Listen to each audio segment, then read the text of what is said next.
Hi friends, welcome to SS Biology classes. I am Dr. Shiv Shankar Gautam.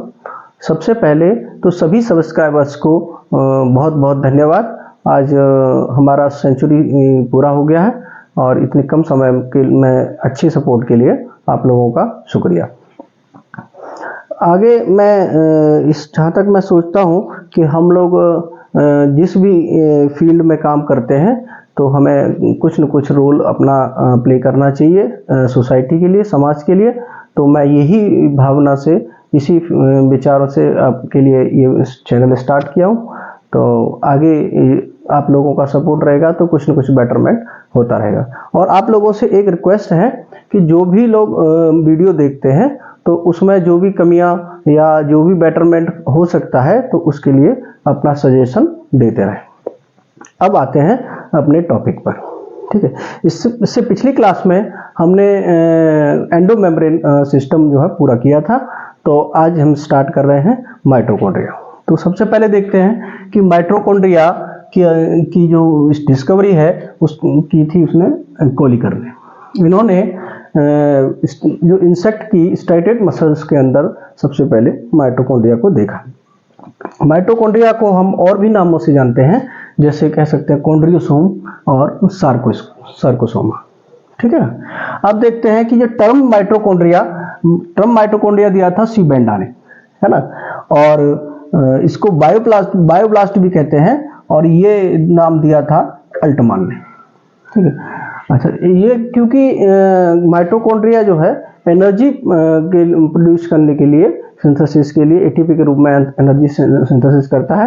तो इसके लिए इन्होंने इसको, जो सीविज साइंटिस्ट हैं, सीविज जो है, उन्होंने इसको पावर ऑफ हाउस कहा, ठीक है।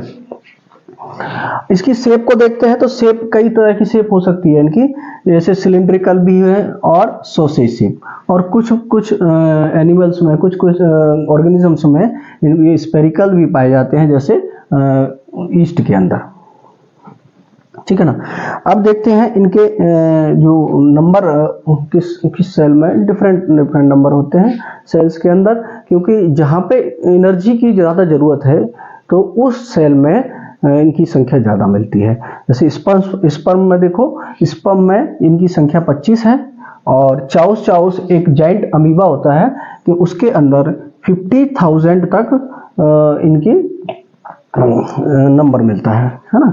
और स्ट्राइटेड मसल्स ऑफ बर्ड्स के अंदर ये 5 लाख तक पाए जाते हैं, क्योंकि फ्लाई करने के लिए बर्ड्स को एनर्जी ज़्यादा चाहिए, तो उसके अंदर इनकी संख्या 5 लाख तक होती है।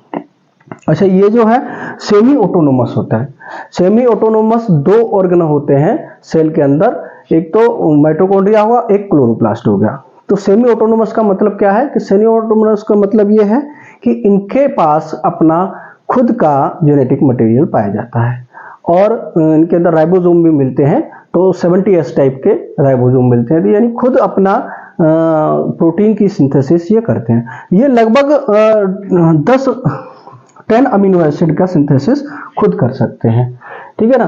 तो ये इसलिए इनको सेमी ऑटोनोमस बोलते हैं। ये दोनों ऑर्गन के बारे में खास बात ये भी है कि ये अगर सेल के बाहर अगर इनको निकाल दिया जाए तो कुछ टाइम तक ये लाइव रह सकते हैं, ठीक है। अब आपको देखते हैं कि इसकी स्ट्रक्चर के बारे में। तो इनकी ये डबल मेम्ब्रेन स्ट्रक्चर है।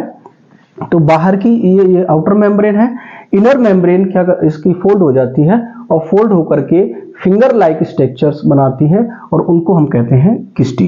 इन फिंगर लाइक स्ट्रक्चर्स के ऊपर ये डॉट डॉट जैसे जो दिख रहे हैं, तो उनको हम कहते हैं ऑक्सीसोम या F1 F0 पार्टिकल या फर्नाडीज मोरोन पार्टिकल भी बोलते हैं, ठीक है ना। और इसके अंदर एक सर्कुलर डीएनए पाया जाता है और राइबोसोम मैंने बताया था कि 70S टाइप का पाया जाता है, mRNA। और इसके अंदर वाले लिक्विड को हम मैट्रिक्स बोलते हैं, ठीक है ना। अब देखते हैं इसके साइज के बारे में। तो इसका जो डायमीटर है लगभग 0.2 माइक्रोमीटर और इसकी लेंथ जो है 1 माइक्रोन से लेकर के 4 माइक्रोमीटर तक हो सकती है। ये देखते हैं कि इसमें हमने देखा कि अंदर वाली जो मेम्ब्रेन है उस पर ये जो पाए जाते हैं, इनको हम ऑक्सीसोम बोलते हैं। इसको हम बड़ा करके देखते हैं कि एक ऑक्सीसोम को तो ये जो ऊपर वाला हिस्सा है उसको हम हेड बोलते हैं और नीचे वाले को बेस बोलते हैं। तो ये हेड जो होता है वो बना होता है एक्सटिंक्शन प्रोटीन का और इसको F1 पार्टिकल भी बोलते हैं, और ये नीचे वाला जो है इसको बेस बोलते हैं, F0 पार्टिकल भी बोलते हैं, और ये एक्सटिंक्शन प्रोटीन का बना हुआ होता है। ये बीच वाला जो लिखा है स्टॉक है, ठीक है ना। अब ये जो है इसको हम, इसके कई नाम हैं, इसको F0 F1 पार्टिकल भी बोलते हैं, F0 F1 पार्टिकल भी बोलते हैं, ठीक है। और ये बोलते हैं फर्नाडीज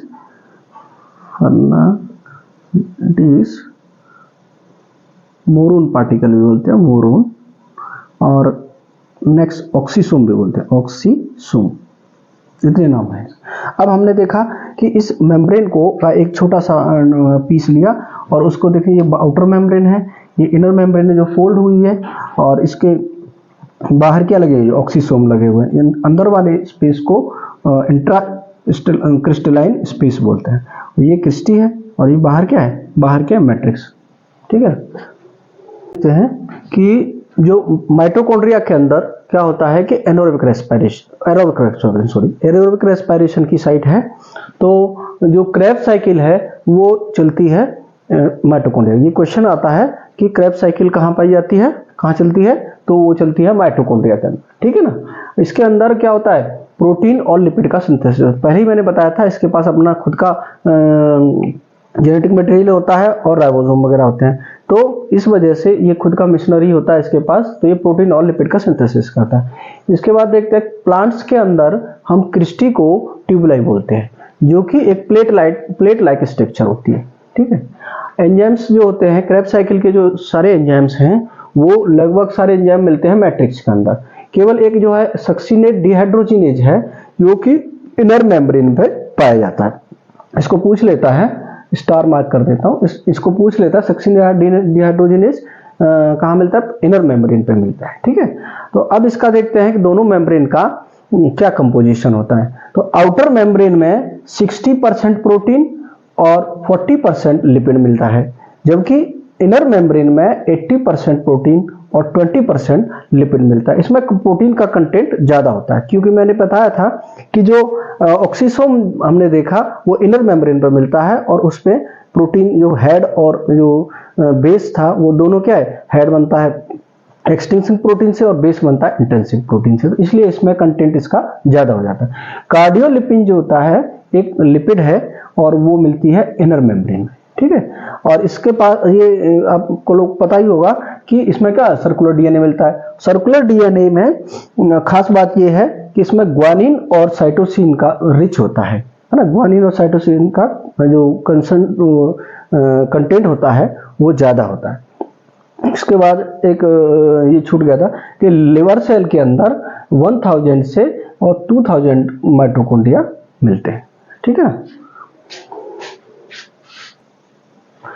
अब इसके फंक्शन के बारे में हम देखते हैं कि माइटोकॉन्ड्रिया का क्या क्या फंक्शन है। तो सबसे पहले देखें कि oxidation of protein and carbohydrate. भाई एनर्जी प्रोड्यूस कर रहा है तो ऑक्सीडेशन तो हो गई, तो प्रोटीन और कार्बोहाइड्रेट का ऑक्सीडेशन, और बीटा ऑक्सीडेशन ऑफ फैट, ये इसके कार्य है।